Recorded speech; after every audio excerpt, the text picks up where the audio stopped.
Hi ನಮಸ್ಕಾರ friends, ನನ್ನ fitness ಜರ್ನಿಯ 13ನೇ ದಿನಕ್ಕೆ ತಮ್ಮೆಲ್ಲರಿಗೂ ಸ್ವಾಗತ. ಮೊದಲಿಗೆ ನನ್ನ ಜರ್ನಿಗೆ ಬೆಂಬಲಿಸ್ತಿರುವಂಥ ಪ್ರತಿಯೊಬ್ಬರಿಗೂ ನನ್ನ ಹೃದಯಪೂರ್ವಕ ಧನ್ಯವಾದಗಳು.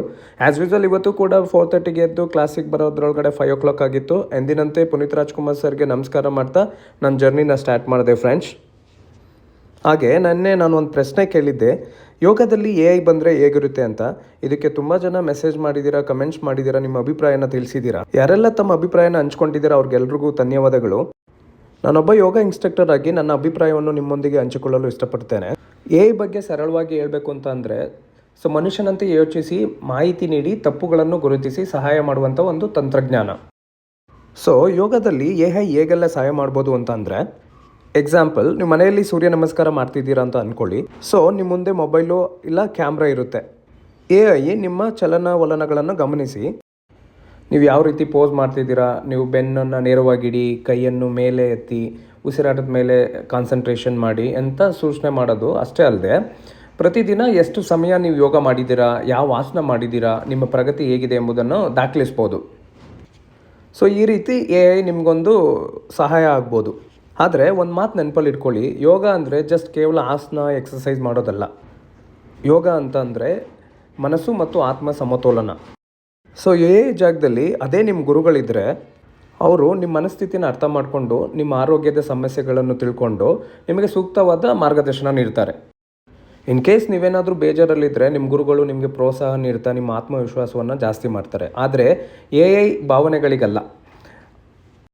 AI ಜಸ್ಟ್ ನಿಮ್ಗೊಂದು ಮಾಹಿತಿ ಕೊಡ್ಬೋದು ಅಷ್ಟೇ, ಬಟ್ ನಿಮ್ಮ ಮನಸ್ಥಿತಿನ ಅರ್ಥ ಮಾಡ್ಕೊಳ್ಳೋಕ್ಕೆ ಗುರುಗಳು ಇರಲೇಬೇಕು.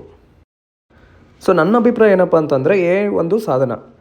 AI ನಿಮ್ಮ ಅಭ್ಯಾಸವನ್ನು ಸುಧಾರಿಸ್ಬೋದು, ಆದರೆ ಗುರು ನಿಮ್ಮ ಜೀವನವನ್ನು ಸುಧಾರಿಸ್ತಾರೆ. ತಂತ್ರಜ್ಞಾನ ನಮಗೆ ಸಹಾಯ ಆಗ್ಬೋದು, ಆದರೆ ಗುರು ನಮ್ಮ ಮಾರ್ಗದರ್ಶಕ. ನನ್ನ ಅಭಿಪ್ರಾಯ ಏನಂತಂದರೆ, AI is A tool, Guru is A guide. ಇವೆರಡೂ ಸೇರಿ ಕೆಲಸ ಮಾಡಿದರೆ ಇನ್ನೂ ಉತ್ತಮ ಫಲಿತಾಂಶ ಸಿಗ್ಬೋದು. ಹಾಗಾಗಿ ತಂತ್ರಜ್ಞಾನ ಬಳಸೋಣ, ಆದರೆ ಯೋಗದ ಮೂಲ ಮೌಲ್ಯಗಳನ್ನು ಮರೆಯೋದು ಬೇಡ. ಫ್ರೆಂಡ್ಸ್, ಆ್ಯಸ್ ಯೂಸಲ್ ಎಂದಿನಂತೆ ಇವತ್ತು ಕೂಡ ಮೆಡಿಟೇಷನ್ ಮಾಡಿ, ಪ್ರಾಣಾಯಾಮ ಮಾಡಿ, ಬಾಡಿನ ವಾರ್ಮಪ್ ಮಾಡಿ, ಮಂಡುಕಾಸನನ ಪ್ರಾಕ್ಟೀಸ್ ಮಾಡಿದೆ. ಮಂಡುಕಾಸನ ಅಂದರೆ ಏನಪ್ಪ ಅಂತಂದರೆ, ಮಂಡುಕ ಅಂದರೆ ಕಪ್ಪೆ. ಈ ಆಸನ ಮಾಡಬೇಕಾದ್ರೆ ನಮ್ಮ ದೇಹ ಸೇಮ್ ಲೈಕ್ ಕಪ್ಪೆ ಥರನೇ ಕಾಣಿಸುತ್ತೆ, ಅದಕ್ಕೆ ಮಂಡುಕಾಸನ ಅಂತ ಕರೀತಾರೆ. ಈ ಆಸನನ ಯಾವ ರೀತಿ ಪ್ರಾಕ್ಟೀಸ್ ಮಾಡಬೇಕು ಅಂತ ಅಂದರೆ, ಮೊದಲಿಗೆ ವಜ್ರಾಸನದಲ್ಲಿ ಕುಳಿತುಕೊಬೇಕು. ನೆಕ್ಸ್ಟು 2 ಕೈಗಳ ಮುಷ್ಟಿಯನ್ನು ಬಿಗಿಯಾಗಿ ಮುಚ್ಚಿಕೊಳ್ಳಿ. ಒಕ್ಕಳದ 2 ಬದಿಯಲ್ಲಿ ಮುಷ್ಟಿಗಳನ್ನು ಇಡಿ. ಎಕ್ಸೇಲ್ ಮಾಡ್ತಾ ಮುಂದಕ್ಕೆ ಬೆಂಡಾಗಿ ಈ ಪೊಸಿಷನ್ನಲ್ಲಿ ಫ್ಯೂ ಸೆಕೆಂಡ್ಸು ಹೋಲ್ಡ್ ಮಾಡಿ.